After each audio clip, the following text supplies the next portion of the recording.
लाडले और महान गौ सेवक पूर्व कैबिनेट मंत्री सम्माननीय प्रमोद जैन जी भाया साहब, डग विधानसभा से प्रत्याशी रहे सम्मान्य चित्राज जी गहलोत जी, सम्मानित मंच जी।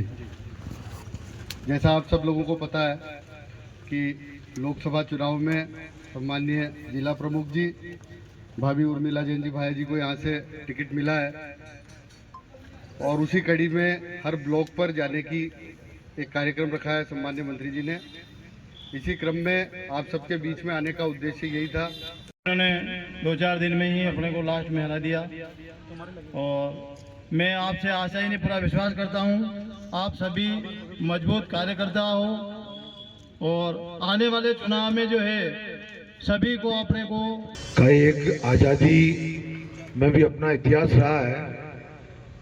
आज़ादी की लड़ाई में भी हमारे कई कांग्रेस नेताओं ने अपनी कुर्बानी दी और देश को आज़ाद होने के बाद भी इस स्थान पे पहुंचाने में हमारी स्वर्गीय प्रधानमंत्री इंदिरा गांधी जी, राजीव गांधी जी सहित कई कांग्रेस के नेताओं ने अपना बलिदान दिया है। नगर अध्यक्ष विनय जी आस्तोलिया और समस्त मेरे परिवार के लोग, मातृशक्ति पिता तुल्य बुजुर्गों, डग विधानसभा की ओर से आप सबका स्वागत है। भाभी जी और भाई जी के बारे में आप सब कुछ जानते हैं। इनके अपने कांग्रेस में एक ही ताकत है, उस ताकत का नाम है आपका ऋण मैं जिंदगी भर नहीं उतार सकता हूं। और रही भारतीय जनता पार्टी की बात, तो भारतीय जनता पार्टी को पूरे हिंदुस्तान में खत्म करना है अपन को। इसके लिए लोकसभा का रण शुरू हो चुका है और फिर से भाभी जी को उम्मीदवार बनाया है लोकसभा से। और आज जो आपने पहली मीटिंग में आयोजित की है, किस तरह का जो है लोकसभा 12 झालावाड़ में देखना है? लोकसभा क्षेत्र झालावाड़ 12 से कांग्रेस पार्टी ने उर्मिला जी को प्रत्याशी बनाया है और इसी संबंध में आज ब्लॉक कांग्रेस कमेटी, नगर कांग्रेस कमेटी भवानी मंडी की बैठक आयोजित की थी और इसी तरह 12 जिले में भी प्रत्येक ब्लॉक वाइज मीटिंग आयोजित की जा रही है। क्योंकि आज की बैठक का कि हमारे जितने भी इस ब्लॉक के वरिष्ठ नेता हैं, पदाधिकारी हैं, जनप्रतिनिधि हैं कांग्रेस के, हमारे अग्रिम संगठनों के पदाधिकारी हैं, उन सबको व्यक्तिगत निवेदन किया जा सके, इस उद्देश्य से ये बैठक आयोजित की थी। और सभी हमारे यहाँ जो नेता, कार्यकर्ता, पदाधिकारी जो आए हैं उन सभी में उत्साह का संचार है और उन्होंने जो आज देश के जो हालात हैं जिस तरीके के, और भारतीय जनता पार्टी ने जो 10 साल पहले झूठे वादे करके जनता को गुमराह किया कि 15 लाख रुपए प्रत्येक नागरिक के खाते में डालेंगे, महंगाई कांग्रेस ने बहुत बढ़ा दी, हम उसको कम करेंगे, किसान की आय को 2 से 4 गुना करेंगे और साथ ही प्रतिवर्ष 2 करोड़ युवाओं को रोजगार देंगे।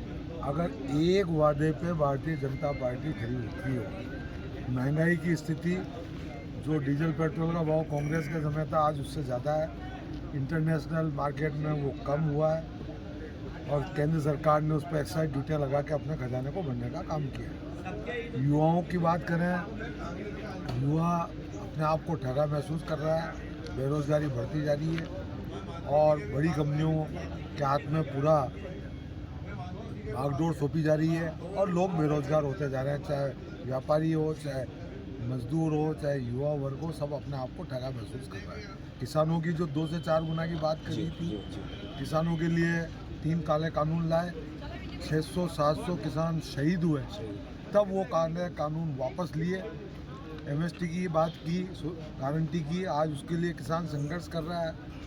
तो मतलब आम जन अपने आप को ठगा सा महसूस कर रहा है। निश्चित रूप से इन्हीं भावनाओं को मद्देनजर रखते हुए हमारे युवा नेता राहुल गांधी जी ने कन्याकुमारी से लेकर कश्मीर तक की पैदल यात्रा की, हज़ारों किलोमीटर की न्याय यात्रा की। क्योंकि आज देश का प्रजातंत्र, जो भारत विश्व का सबसे प्रजातंत्र माना जाता है भारत का, वो आज एक खतरा में है।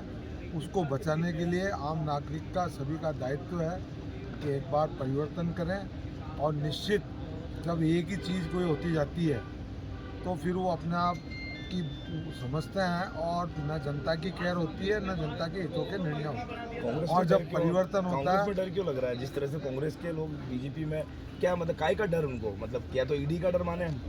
ऐसा है कि संवैधानिक संस्थाओं का जो दुरुपयोग किया जा रहा है, आप और हम सब लोग उसको देख रहे हैं। बिल्कुल आज केजरीवाल जी बिल्कुल। के साथ जो किया, कई और नेताओं के साथ जो किया, कई कंपनियों को धमकियां देके उनसे करोड़ों रुपए चंदा लिया, सुप्रीम कोर्ट की मध्यस्थता से वो चीज़ क्लियर हुई।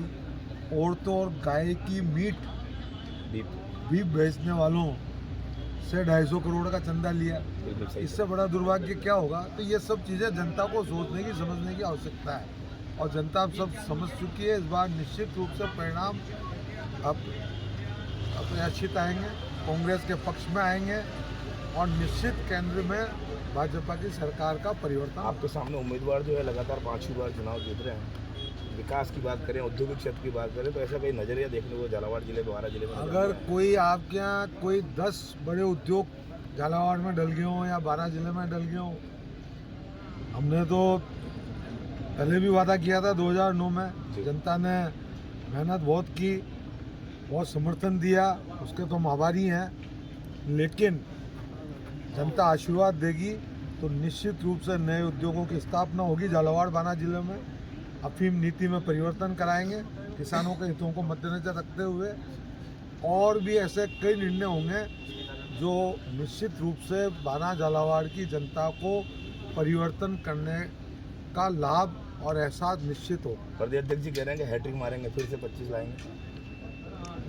ऐसा है कि कांग्रेस एक बहुत बड़ा परिवार है जी। और एक एक डाणी में, गांव-गांव में, चौपाल में कांग्रेस का कार्यकर्ता है। निश्चित रूप से वो इस बात समर्पित भाव से मेहनत करेगा, जनता की भावनाओं को समझते हुए, और निश्चित रूप से ऐतिहासिक